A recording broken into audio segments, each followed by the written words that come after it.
A terra precisava da chuva de Deus, tá certo? O Egito tinha um Nilo e a terra tá e a ansiedade começa a querer controlar a situação. Uma das virtudes de ser cristão, e eu posso lhe garantir isso, não foi uma, nem duas, nem três. Eu já disse aqui, eu já tive que botar a testa no chão dentro do banheiro público. Se a ansiedade bater com muita força, o desespero, eu estou com muito medo de uma situação, seja lá onde for, entendeu? Dentro de um ônibus, se eu tiver que me ajoelhar, eu não estou nem aí. Dentro de um avião, entendeu? Eu não estou nem aí, seja lá onde for. Se eu tiver, assim, grande aflição, eu paro aquele minuto e digo, Jesus, apacenta meu... O que o Senhor vai resolver, vai resolver. Eu não tenho dúvida que vai resolver. Não só na minha vida, na sua vida que está escutando a palavra de Deus. Deus sempre resolve, ele tem a solução e o poder. Tem a vontade. Deus tem a solução, o poder e a vontade. Tá certo? Mas às vezes essa ansiedade é muito grande.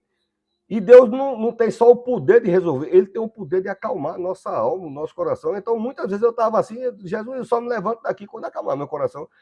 Quando dá aquele tal aqui, agoniado, meu Deus, que coisa aperreada, a apreensão maior do mundo, né? A pessoa ansiosa, eu digo, Jesus, me acalma, eu sei que o Senhor vai resolver. Você que está me ouvindo, eu gosto quando o pastor sai pregando bênção. Tem dia de refrão. Eu ia pregar até um sermão mais duro ainda, que daqui para. Hoje é o segundo sermão que eu prego. Certamente Deus, está certo? A ansiedade quer controlar o local, né, o lugar que ele está, o tempo. Né? A ansiedade, ele toma. Eu estou tão agoniado, não estou conseguindo fazer nada. Homem, eu estou tão agoniado, estou tão apreensivo, não trabalhei, não fui produzir, não fiz nada, não aceitei contrato. Eu estou tão... Por quê? Porque o inimigo ele fica colocando esse pavor, essa ansiedade para consumir a sua energia, para tomar, né? Até o estoque ficar zerado, como a seca que estava aqui, né? Isso também pode ser na nossa vida afetiva, na nossa vida amorosa, na segurança, na finança.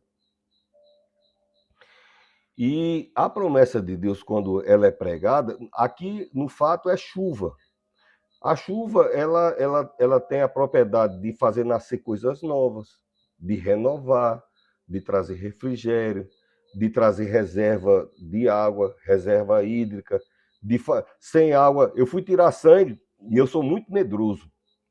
Eu sou muito medroso, eu dou escândalo em dentista, eu vou na oftalmologista, para ela conseguir botar aquele negócio aqui, é uns 15 pulos que eu dou para medir a pressão no meu olho, que eu medroso demais.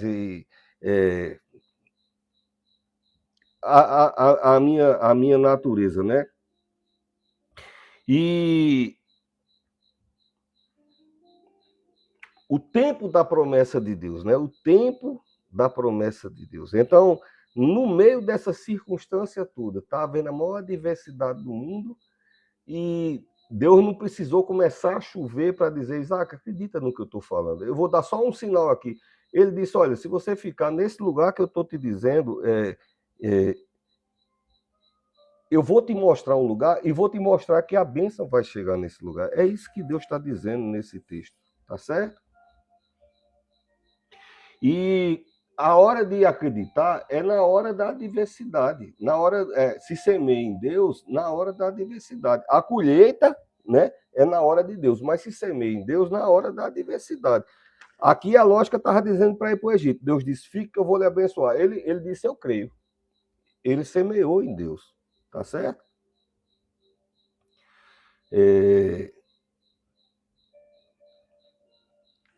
E, por consequência, não era uma colheita que ele fosse colher só para ele, né? Seria para ele e a família dele todinha. As nossas decisões em Cristo abrange, alcança as pessoas do nosso entorno, tá certo?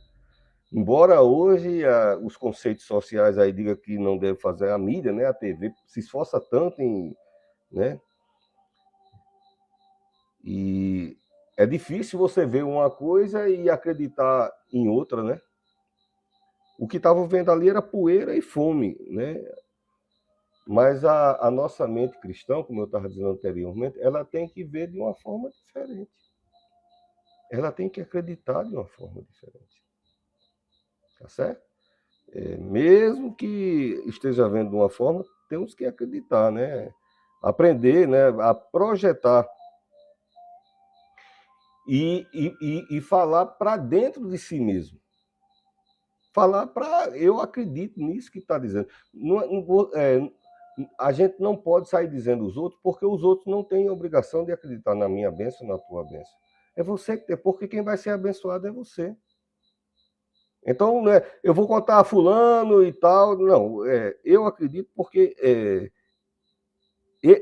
essa promessa vai acontecer na minha vida, tá certo? Eu não preciso buscar o prato da segunda-feira no Egito, porque na sexta-feira vai ser escravo. Os filhos vão ser escravos. Toda a descendência. Esse povo que foi passou 400 anos, né? Quem foi para o Egito, 400 anos, né? Então, às vezes, a obediência da gente gera proteção na descendência e a desobediência da gente gera uma descendência escrava. E a gente é culpado. Porque a gente teve a oportunidade de mudar a trajetória, né? O transcorrer das coisas, em confiar em Deus, em passar essa informação aos nossos filhos, né? E o homem, quando jura, ele jura para demonstrar que não está mentindo. Quando Deus jura, ele diz, não havendo um maior por quem jurar, ele jurou por si mesmo.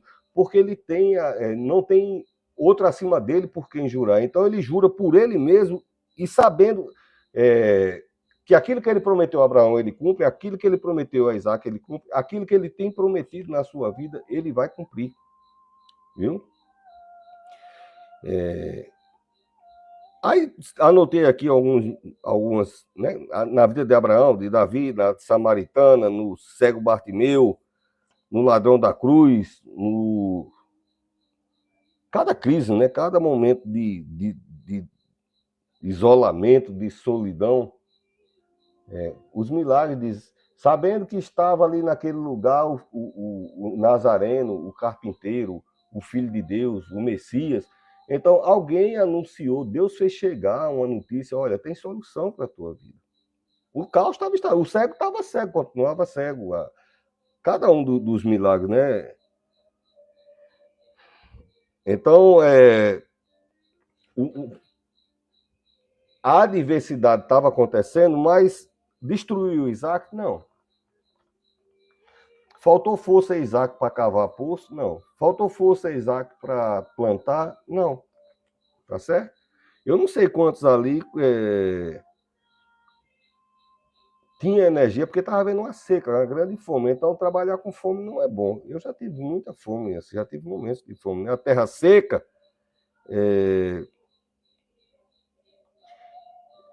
mas Deus fortalece o cansado, diz a palavra de Deus, né? E hoje a ciência está evoluída, né? E a ciência hoje consegue duplicar tudo, né? Eles fazem órgão de tecido de outro, de porco, faz um tecido que pode ser usado no corpo humano. Eles podem replicar tudo, tá certo? Mas o código da vitória de Deus que é derramado sobre a sua vida é específico, não pode ser replicado. É você que tem que crer. Então, assim, historicamente, uma família... Eu não tenho consciência de ter sido um pai decente e novo. Porque eu farriava, porque eu não tive o amor que eu acho... Eu nunca fui irresponsável, eu fui provedor, mas eu não tinha a mente de pai que eu acho... E quando o meu filho Raoni teve os filhos dele, eu digo, olha, ele quebrou o ciclo de... Porque eu não tive pai, eu não tive um exemplo de pai. Mesmo eu não tendo sido um pai tão bom para ele, e é um filho que eu amo demais, eu vou sempre com ele lá e tal, mas eu digo, eu poderia ser 1000 vezes melhor, só que ele resolveu ser bem 1000 vezes melhor desde o princípio. Então o ciclo foi quebrado, tá certo? Houve o código da bênção na vida dele, né? E isso é uma semente que Deus entrega né? O semeador saiu a semear, né?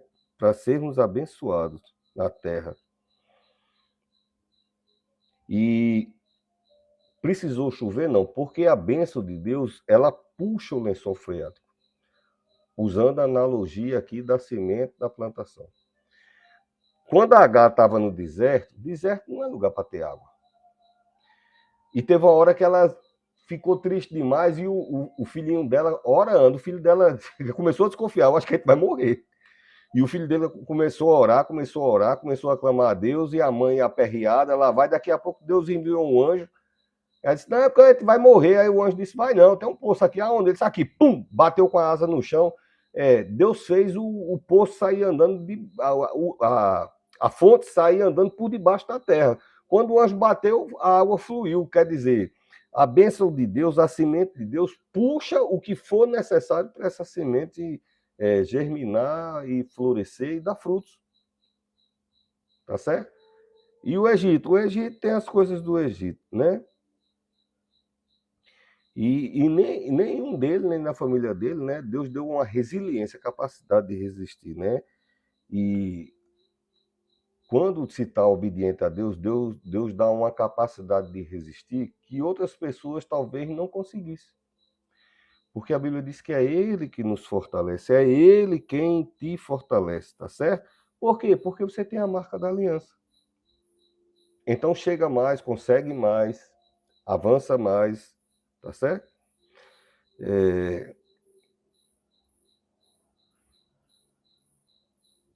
Ao tomar essa ação de obedecer a Deus, aquele tempo as pessoas casavam e não era filho não, era ninhada, né? Era quantos filhos conseguisse ter, era muitos filhos. O meu avô teve 21 filhos. Meu avô, o pai da minha mãe. E não é um tempo tão distante. Agora você imagina nos tempos patriarcais, filhos eram... Mas a postura dele estava ensinando, né, princípios de santidade, princípios morais. Querido, não deixe as imoralidades... Imoral no meu tempo era outra coisa. Hoje em dia a imoralidade é pop, né?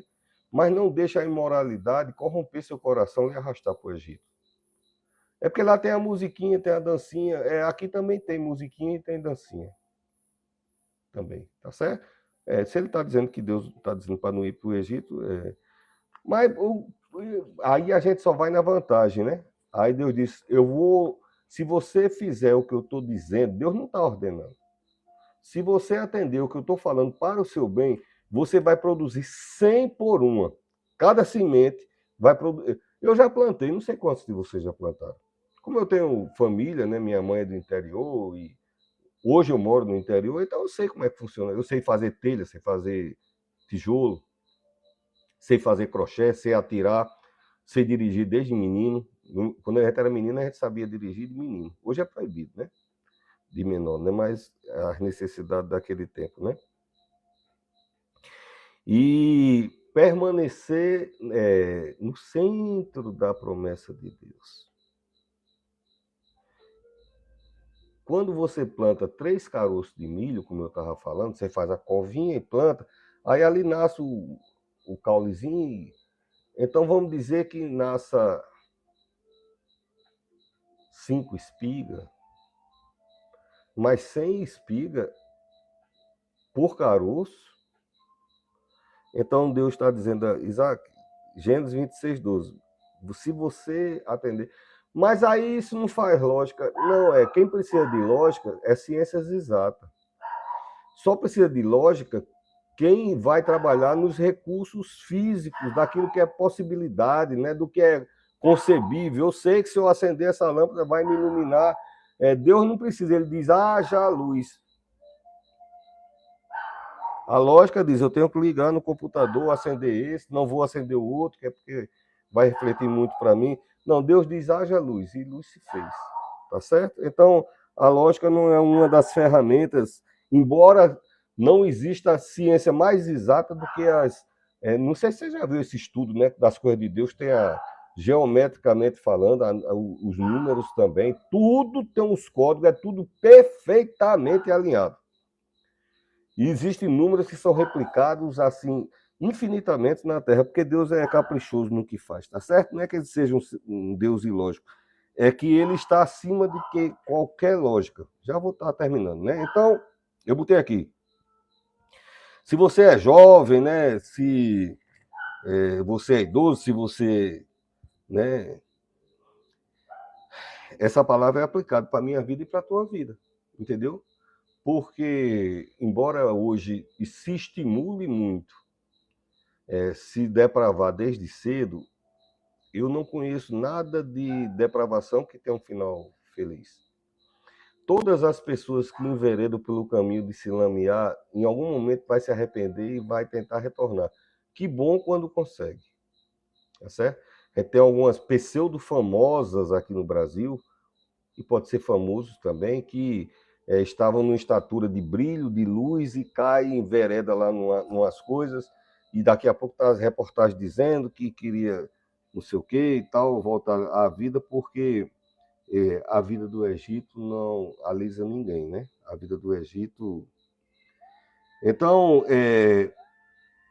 o texto diz que Isaac escondeu a. Quando eu falei que meu filho quebrou a genealogia de erros, de maus. Não é mal pessoa, mau comportamento. Eu não tenho nenhuma dificuldade de falar, até porque eu sou uma nova criatura. Continuo pecando, mas eu sou uma nova criatura em Cristo Jesus. Eu estou falando no meu tempo de novo, que eu tenho consciência absoluta que eu poderia ter sido um pai maravilhoso, porque Deus me deu inteligência, capacidade de trabalhar, disposição. Sempre fui um magrinho, um guerreiro, trabalhador, mas talvez eu não tenha aprendido o amor o suficiente, né? Eu não tinha tido um espelhamento, eu não conhecia Jesus, não conhecia e não tive pai, então eu não podia espelhar. Já meu filho, ele, quando Deus deu a dádiva, né, deu meus netos, se tornou um pai maravilhoso, né? Eu chego lá, meus netinhos, uma coisa mais linda, tá certo? Então o Isaac, o Abraão, o pai dele, teve uma cena que escondeu a esposa, disse, não conheço ela não, eu não conheço não. E tantos anos se passaram, ele não tinha uma Bíblia, a Bíblia foi um compêndio que foi feito compensada, Bíblia, coleção de livros, Bíblios, né, coleção de livros, foi feito depois, daquele tempo que eu ouvi dizer não sei o quê, ouvi dizer que seu pai... Então, ele repetiu o mesmo ato do pai dele, né? Ele esconde a esposa quando pergunta quem é essa mulher aí? Ele disse, não sei não conheço não, né? Rapaz, coisa esquisita, né? Você fica conversando baixinho com ela, o rei viu, né? Ele podia ter quebrado o ciclo, né? De dizer de engano, né? O pai dele já tinha tido essa prática, ele podia ter dado um bar, mas ele repete, né? A mesma conduta, né? E isso fala de quê? Tem algumas coisas que são hereditárias na família que tem que chegar uma hora e dizer, não, comigo não vai ser assim. Porque lá na minha casa todo mundo é Wicca, mas você não precisa ser. Na minha casa todo mundo é feiticeiro, mas você não precisa ser feito. Na minha casa todo mundo é dado a tal e tal prática, mas você não precisa ser assim. Os seus filhos não precisam ser assim. E quem põe o basta, o final é você. Ficando no lugar da obediência. É porque a gente tem escapado fazendo isso. Aí é que está o sermão que eu estou falando hoje. A gente não precisa descer o Egito para ser 100 vezes mais abençoada ou abençoado do que estando no Egito. Tá certo? Afinal, porque o Egito também, como eu falei, termina em escravidão, né?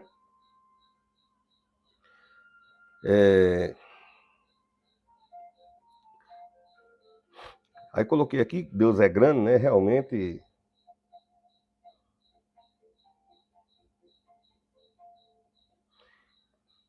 O texto diz que e cresceu o homem. Quando a Bíblia diz e cresceu o homem, talvez ele fosse mais jovem quando ali, mas está dizendo que a dignidade dele, e realmente aconteceu isso, porque o próprio Abimeleque chegou lá e disse, rapaz, eu tenho visto que você é uma pessoa poderosa na terra. Eu tenho visto que Deus é com você, porque Deus, o nome do Senhor é glorificado na nossa obediência, tá certo? A Bíblia, no versículo 13 desse texto, que eu não li tudo, li apenas 4 versículos, diz, e cresceu o homem, tá certo? A diferença do estar em obediência de Deus. Então, a reputação, o sucesso, o se destacar que você procura pode ser alcançado e encontrado permanecendo na vontade de Deus em Cristo Jesus, tá certo? Ele ficou gigante, né? Ele ficou uma pessoa muito poderosa. Ficou tão poderoso que nem o rei tinha. Isso era tudo, animal dele, os animais, era tudo que ele botava a mão produzia bem mais e melhor, tá certo? Aonde? No Egito? Não. Na terra que estava dizendo que era seca. Por quê? Porque Deus ele arranjava maneira e regava e acontecia, tá certo? Eu me lembro uma vez, eu sou esquecido hoje, mas antes eu era também. E uma vez eu saí de uma igreja que eu pastoreava, chamava Vida Nova, e fui numa rede de atacado grande. Quase que eu digo o nome da rede de atacado. E quando estava lá na rede de atacado, eu fiquei assim, eu disse, meu Deus. Eu fiquei à vontade de olhar o óleo da. Eu gosto muito de Toyota, né? Eu tenho uma Toyota, mas era outra Toyota uma vez. Me deu uma vontade de olhar, eu digo, rapaz, eu vou olhar. Quando eu puxei a vareta seca, tinha rompido uma coisa lá por baixo, tinha derramado o óleo todinho. Eu andando nessa caminhoneta, todo o óleo tinha. Fui no posto de lado, esse mega supermercado, de lado tem um posto de.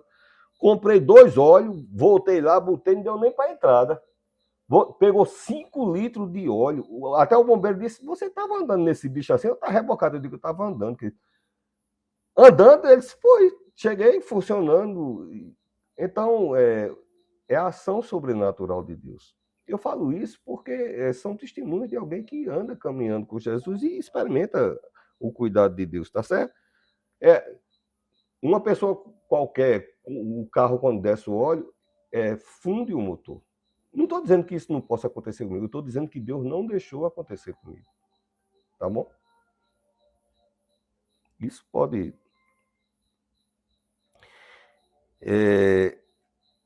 E a palavra diz que o cuidado de Deus é para o tempo desse Isaac novo, desse Isaac que virou um grande homem, e a Bíblia diz que até quando ele virar na velhice, ainda não haverá declínio, ainda haverá frutos. Tá certo? O Egito pede para tentar a sorte. Olha, quando fala assim, vai tentar a sorte, Deus não é sorte, tá certo? Deus é certeza, é confiança, né? Convicção. O Egito, né? O paraíso, né?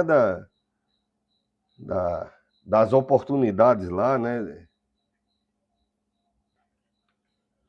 E Deus está dizendo, você vai crescer sem se corromper. Por mais que a mídia esteja dizendo que deve se corromper, né? Que deve se promiscuir, que se deve se prostituir, que deve. Fora tantas outras coisas que hoje se diz abertamente. Tem um monte de coisa. Você não pode botar uma música no YouTube, mas você pode falar um bocado de coisa e sugerir um bocado de coisa normal, desde que você tenha um viés ideológico que case com as políticas do país. Infelizmente, né, se você for isso, você pode dizer o que você quiser, não dá problema nenhum, não derruba vídeo, nem coisa nenhuma, tá certo? Mas você que é jovem e adolescente, se você não se corromper, se você não se perverter pelas delícias do Egito, Deus vai te fazer grande na terra, viu? Seja você rapaz, moça, né? Mas a mulher, o Egito, uma das características do Egito é a beleza, né? Diz que teve uma autoridade do Brasil que chamou a Faraó, nem existe esse nome, né?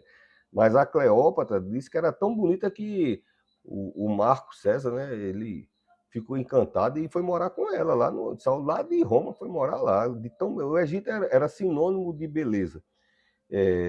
Você não precisa buscar a estética do Egito para ser uma pessoa encantadora e feliz.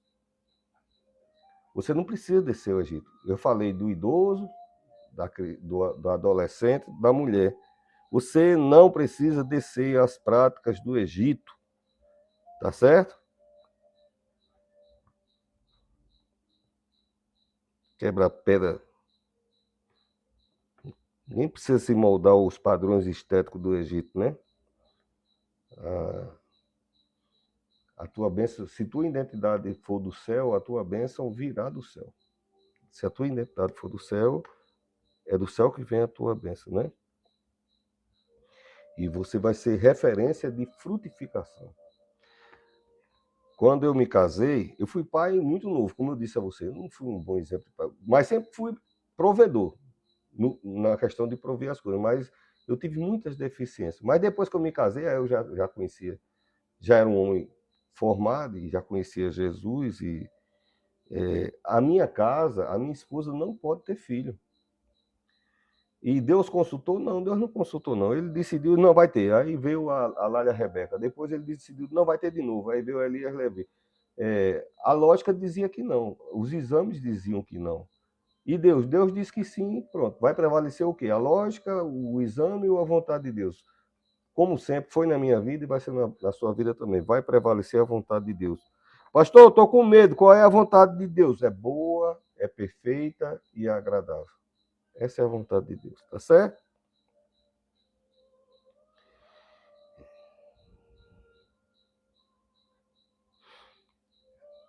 A mulher também, o homem de mais idade, como eu falei, né, que haverá fruto, né, vai continuar expandindo, o jovem, o adolescente, obedecer a Deus. Na idade avançada, na juventude, tá certo? Então, discurso bonitinho que a gente está vendo aí na internet não move a tua vida, não traz solução, mas Deus é poder, tá certo? A obediência nele esmaga toda lógica contrária, né? Versículo 26, né? O próprio rei, o rei tinha o rei tinha outros recursos, né? O rei mandava buscar, ele tinha riqueza e mandava buscar. Mas o rei disse: Eu vejo que tu és um ser poderoso. O poder estava em Isaac por si só? Não. O poder de Isaac estava no poder de Deus. O poder de Isaac é o mesmo poder que está sobre sua vida. O poder de Deus. O chão continuava seco. Não disse que começou a chover. Tem um profeta, Elias, Eliseu, aí choveu. Não, aí é outra história. Nesse caso aqui, Deus não ele vai produzir. Como? Deus não. A água vinha de baixo para cima, tem um orvalho. Deus usou uma maneira e esse, vamos ver, né? Fartura. O poder invisível de Deus. Tá certo? O poder de Deus. O poder de Deus é invisível, mas o resultado é visível. Você vai ver o que Deus vai fazer na sua vida, viu? Você vai ver o que Jesus Cristo vai fazer na sua vida, né?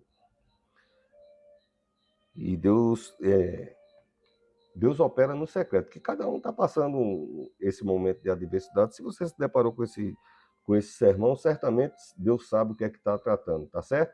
Então, é no secreto, você dizendo: Senhor, eu creio, tu falou comigo no meu coração, eu creio que tu vai agir assim na minha vida. Eu não sei qual é o que está seco na tua vida. Às vezes é no relacionamento, às vezes é a vida emocional, às vezes é a vida financeira, é o casamento, é a empresa, é o emprego, é o estudo. Mas se você confiar em Deus, querido, se você não se lamear nas lamas do rio Nilo, lá do Egito, Deus vai te fazer grande. Você seja menino, menina, moça, rapaz, homem, mulher, Deus vai te fazer grande. Deus vai te fazer prosperar, tá certo? Isaías 64:4 diz que Deus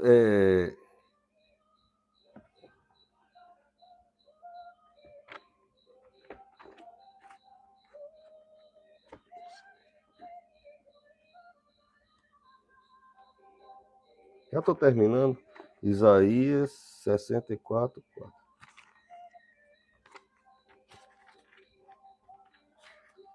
Quando eu vou ler, eu já deixo marcadinho. Como eu não, mas eu senti no coração de ler, eu vou ler para você. Porque desde a antiguidade não se ouviu, nem com os ouvidos se percebeu, nem com os olhos se viu um outro Deus além de ti, que trabalha em favor daquele que nele espera. Então não existe outra referência. Eu acho que já estou terminando. Quando uma vez eu fui no Banco do Brasil, lá em Natal, no Rio Grande do Norte, quando eu entrei no banco e fui pagar umas contas naqueles caixas de fora, e quando eu fui saindo, Deus disse: Você viu uma pessoa assim, assim? Aí eu puxei na minha cabeça, eu disse, vi que está com a camiseta do Banco do Brasil. Ele disse, volte lá e leia esse versículo. Esse versículo que eu li está em Coríntios também. Quase do mesmo jeito. Porque desde a antiguidade não se ouviu, com os ouvidos não se ouviu, com os olhos não se viu, não subir ao coração do homem aquilo que Deus tem preparado para aqueles que nele esperam. Coríntios fala assim, e esse texto de Isaías também diz, ele trabalha para aqueles que esperam. Eu confio em Deus, eu espero em Deus. E eu relutei muito, eu não vou demorar nesse testemunho, e relutei bastante, fui almoçar, mas deixei a moto, nesse banco eu fiquei aí de moto, deixei lá na frente do banco, fui almoçar, quando eu voltei, Deus, volte lá. Eu disse, olha Deus, eu vou, mas ela não pode estar do lado de dentro, não, ela tem que estar do lado de que eu vou chegar lá, assim, ei, Deus mandou dizer que um Deus que assim, assim, assim. E quando eu entrei, ela estava de frente à porta, e eu disse isso a ela, e essa pessoa estava com pensamentos muito, muito difíceis, tá certo? Ela começou a chorar e diz, rapaz, Deus cuida mesmo. E eu não voltei lá para saber o resultado do que Deus tinha feito, mas eu não tenho dúvida que Deus fez coisa grande na vida dela. E Deus, às vezes você não tem consciência das coisas. Uma vez eu ainda tenho essa última página, mas não é necessário pregar ela. Deixa Deus falar no seu coração. Eu estava trabalhando numa cidade chamada Santo Antônio de Saltão. Às vezes eu tinha que trabalhar numa cidade a 100 quilômetros de distância, 120 na verdade. Aí tinha que viajar todo dia para esse lugar, porque eu fazia seminário, né? Teve tempos difíceis. E eu parei numa parada e tinha um pai com uma criança. Como eu tenho uma formação, que não vem um caso aqui, imediatamente eu digo, bom, essa criança tem algum tipo de paralisia cerebral. E o pai, um sol quente de 1h da tarde, o ônibus que eu estava viajando com o vidro fumê, eu estava vendo ele. E ele estava na parada esperando o ônibus da rotina dele. Não sei que ônibus que ele ia, mas eu sei que ele estava fazendo alguma coisa para cuidar daquela criança. E aquilo doeu no meu coração. Eu digo, meu pai, esse homem não tem um carro. Jesus, ajuda para essa criança pelo menos andar. Faz alguma coisa na vida desse homem, faz um milagre. E eu falei que ele não tinha carro, mas eu também não tinha carro também não. Porque nessa época eu tinha comprado um consórcio de um Celta novo. Foi logo, olha como eu sou antigo, foi logo no lançamento dos Celta. E já fazia uns mais de 4 anos que eu estava pagando, e já tinha tentado, até na justiça eu botei, e era no oficial, viu? Consórcio oficial da montadora e tudo, mas dando nó cego lá e lá. Foi uma dificuldade. Eu disse, Jesus, faz um milagre na vida desse homem, que esse menino ande para ele possa buscar o tratamento dele, que esse tempo passado, né, e tal, que ele possa fazer o tratamento dele. Faz um milagre, Jesus. Eu não sei o que é que o Senhor fazer, mas faz um milagre. E Deus disse desse jeito, eu faço um milagre na vida dele ou você quer receber o carro? Eu nem pisquei. Olha, fazia 4 anos que eu estava pagando e eu queria ter um carro, porque toda a vida meus carros foram velhos, sempre foi muita batalha e eu queria ter um carro decente. Eu nem pisquei, eu digo, faça um milagre. Aí Deus disse, e se você não recebeu? Ele não disse, você não vai receber o carro. Ele disse, se você não recebeu o carro, eu digo, faça o milagre. E se você não souber que nem recebeu o carro e você não souber se eu fiz um milagre, eu disse, faça um milagre. Eu não estou dando ordem a Deus. Ele me colocou opções. Deus, ele colocou, não sei o que é que ele estava buscando no meu coração, mas eu nem pisquei. Eu não sei nem o nome daquele homem. Eu não sei, eu sei a cidade onde é que ele estava. Claro que muitos anos depois, eu pastoreei nessa cidade. Eu não sei para onde ele ia, não sei o nome dele. Eu sei que Deus conhece ele. Aí Deus disse assim, então se você não receber o carro, e você também não vai mais ver ele, provavelmente. Se você nunca souber se eu fiz na vida dele. Eu disse, faça o milagre, Jesus, na vida dele. Queridos, não deu 3 meses, eu recebi o carro. Eu recebi uma indenização, que eu não disse que eu tinha botado na justiça. Além de eu receber o carro, eu recebi o dinheiro que eu tinha pago do negócio. Eu não sei como foi na justiça, é justiça, né? Pronto. Aqui não é nada desonesto. Eu sei que o juiz mandou devolver por causa das coisas erradas que a empresa, a montadora do Celta, eu não quero dizer o nome, mas você sabe quem é que fabrica. Tiveram que me dar o dinheiro lá, e foi um dinheiro bem legal. E eu recebi o carro. O que é que você acha que aconteceu com aquele menino? Então Deus trabalha no secreto. Às vezes você não sabe, tem alguém semeando na sua vida, tem alguém confiando, entendeu? Tem alguém te apresentando e tem alguém como eu pregando para você, dizendo que Deus vai agir na sua vida. Não há área que ele não possa agir. Deus podia ter dado só o milagre do rapaz, para mim estava resolvido, porque se eu tive certeza no meu coração, eu tenho certeza que Deus está dizendo que vai fazer um milagre.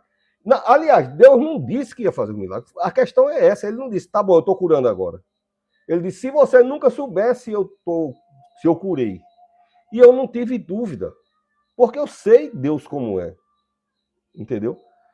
E eu podia contar centenas. Olhe meus sermões, são 25 anos pregando. Olhe quantos testemunhos eu vou de todas as áreas que você possa imaginar, de todas as áreas. Não há parâmetro de impossível na atmosfera de Deus, tá certo? Até porque o mundo é visível, é feito do mundo invisível. Isso aqui não é metafísica, isso aqui é a palavra de Deus. Então Deus diz, quero, faça, e é assim que acontece, tá certo? Aonde não tem mais possibilidade, Deus faz um milagre, aí chama o quê? Milagre, tá certo? Aquela porta, não conseguia, Deus abre a porta. Aquela perseguição, Deus é escudo. Aquela tribulação, Deus é paz. Aquela agonia mal do mundo, Deus é refrigério, porque Ele tem todo o domínio e o poder, tá certo? Ele trabalha. Pastor, onde foi que você leu? Eu não vou dizer Coríntios, que agora é 2 Coríntios, mas não sei decorado. Isaías 64:4, e vou estar finalizando, né? Então, o que a gente quer é relatório diário. Deus não tem que dar relatório a você, não, tá bom? Você fofinho que se sente empoderados e empoderadas, e olha que eu trabalho autoestima direto. Eu tenho 18 livros escritos, então não estou aqui desdenhando, nem. Eu estou dizendo que estão ensinando você um tipo de empoderamento que está acima de submeter-se a Deus. E esse tipo de empoderamento não é poder nenhum. Nenhum poder é poder sem Deus, tá certo? Não, mas pode ser força, tá certo? E acaba. Toda força que vem lá do lado da escuridão não é poder, tá certo? Então, pode ser no casamento, vai ser quebrado toda a herança geracional, do jeito que foi em Isaac. Foi até você, querido. A partir de agora, a destinação das coisas está no controle de Deus. O que Deus disser, é isso que você vai fazer, e você vai ver como Deus vai encher tua boca de riso. Vai te fazer prosperar, você vai ser muito abençoado, tá certo? Às vezes o cansaço na terra seca aponta, né? Ele olhou para o Egito, aí, rapaz, mas melhor é confiar em Deus, tá certo? Porque lá no Egito estava vendo seca também, tá certo?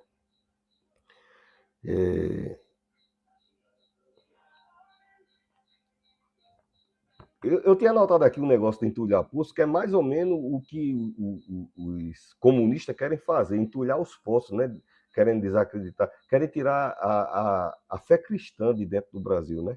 Diz que o Brasil é um país laico, mas esquece que laicidade é dizer que não tem uma religião específica. Não está dizendo que não devemos ter a nossa fé, o nosso credo, tá bom? Então,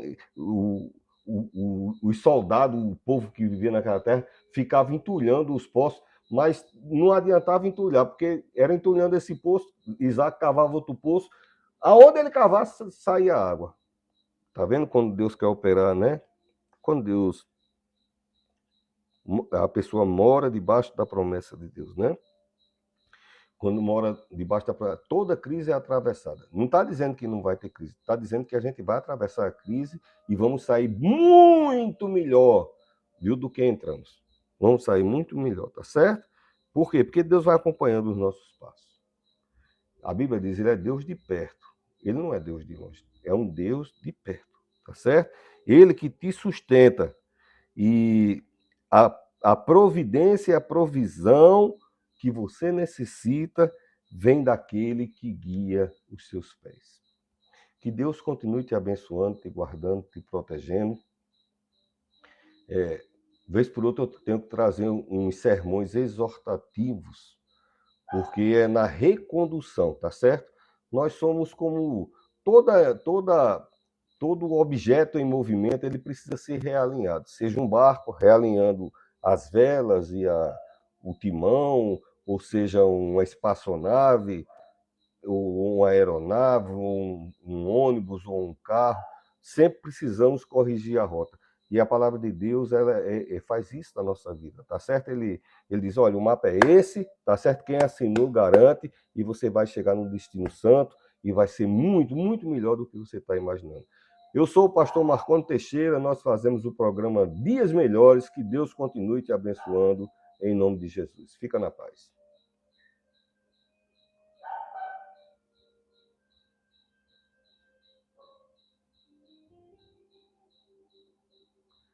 São muitos aplicativos.